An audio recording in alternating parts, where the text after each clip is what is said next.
180석 가진 대통령이 야당 무시하면 독재라고. 백과사전을 보면 주필은 발행인으로부터 편집에 관한 권리를 이음받아 그 신문이나 잡지의 논조와 편집 방침을 결정하고 모든 책임을 진다고 규정하고 있습니다. 편집인은 편집 책임자를 의미하며 보통 주필이 편집인이 된다고도 하는데, 지금 소개하려고 하는 중앙일보는 편집인이 따로 있는 것을 보니 꼭 그렇지만도 않은 것 같습니다.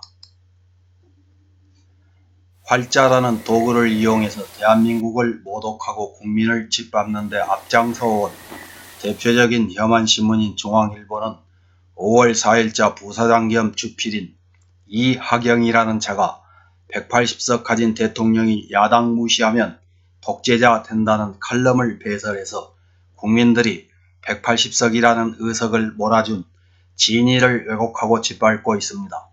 이 자는 아직도 종이신문이 통하는 시대인 줄 착각하고 있습니다. 제목부터가 틀렸습니다. 이하경 종업원은 대통령이 국민을 무시할 때 독재가 되는 것이라고 주장하지만, 국민들은 대통령이 국민을 무시하면 독재라면서 강력한 독재 타도 투쟁에 나서게 됩니다. 국민을 무시하고 측근의 경제적 이익만을 추구하던 박근혜가 실예입니다. 결국 대통령직에서 쫓겨나고 감옥살이 하고 있습니다. 중앙일보 부사장 겸 주필인 이하경 종업원이 요 근래 배설한 칼럼의 제목을 몇 개 확인해보고 나서 도대체 어떤 칼럼인지 살펴보겠습니다. 코로나 방역 박정희의 유산을 발견하다. 문재인 대통령이 코로나 전쟁에서 패배하지 않는 길. 코로나 최고 숙주는 정부 중국 눈치 보기다. 문재인 대통령은 시황제의 노예가 돼도 좋은가 등의 칼럼을 배설했습니다. 칼럼에서 문재인 정부는 집권 3년 동안 비현실적 이념에 치우쳐 좌충우돌하다 민생을 빈사 상태로 몰아넣고 기업은 제자리 걸음이다.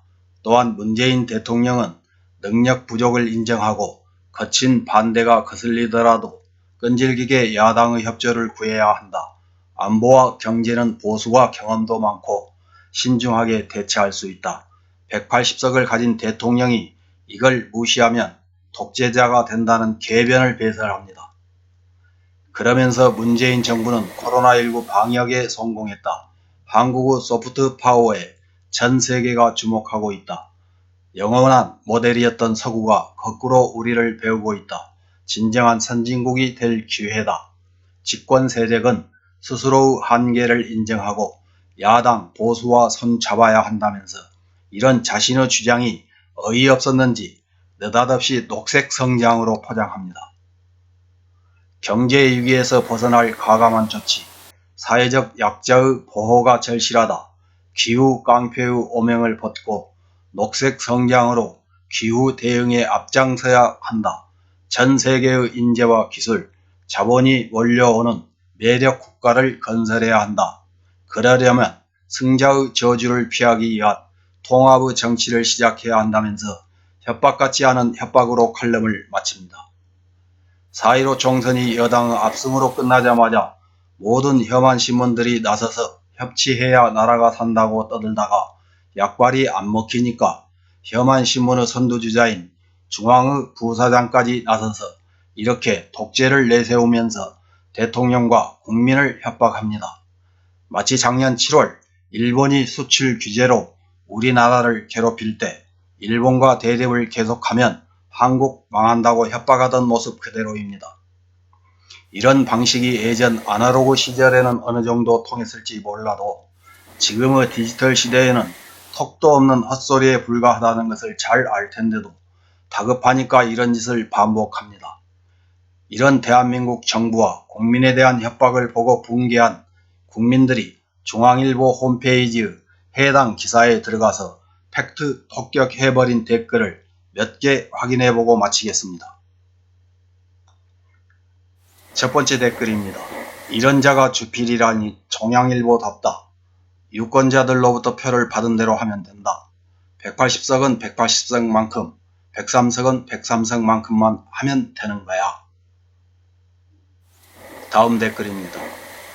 독재자 되면 역사가 다시 되풀이되겠지요. 총 맞아 죽거나 칼 맞아 죽거나 했지요. 뭘 그렇게 걱정하시는지. 우리나라 국민성을 모르시나? 그리고 이제는 예전처럼 국민이 멍청하지 않아요. 현실에 맞는 칼럼을 좀.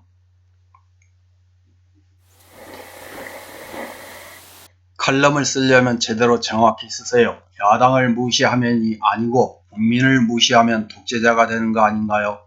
이런 개인 시각으로 보면서 칼럼을 쓰니 시대가 바뀌어 가는데도 70년대 칼럼을 보고 있는 것 같아 안타깝군요. 조중동 시대는 갔네요. 이번 총선의 180석은 국민이 야당에 발목 잡히지 말고 나아가라고 준 국민의 염원이 담긴 힘이라는 걸 아직도 모른단 말인가요? 다음 댓글입니다. 이명박 독재와 박근혜 독재를 우리는 뼈저리게 당했던 게 어제 같아서 소름이 돋는다.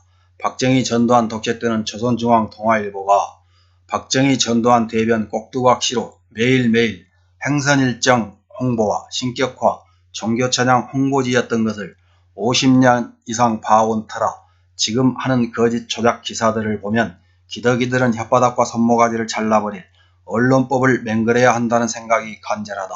혓바닥을 콱 그냥 손모가지를 콱 그냥 귀신이 잡아갈 구덕이더라. 다음 댓글입니다. 처먹은 나이와 경력이 의심스럽다. 역사의식도 없고 초등생보다도 머리도 안 돌아가고 판단도 안 되고. 다음 댓글입니다. 말로만 듣던 기레기 대장이시구나. 그럴싸하게 온갖 유시간 척 쥐저리는 게 꼭 영화 속 내부자들에 나온 구덕이랑 판박이구만. 당신이 박근혜 때랑 이명박 때는 어떤 논평을 했는지 궁금해집니다. 그만큼 썩은 기득권으로 살았으면 이제 조용히 지내시는 게 어떠실지. 구역질이 나서 더 이상 봐줄 수가 없구만. 감사합니다.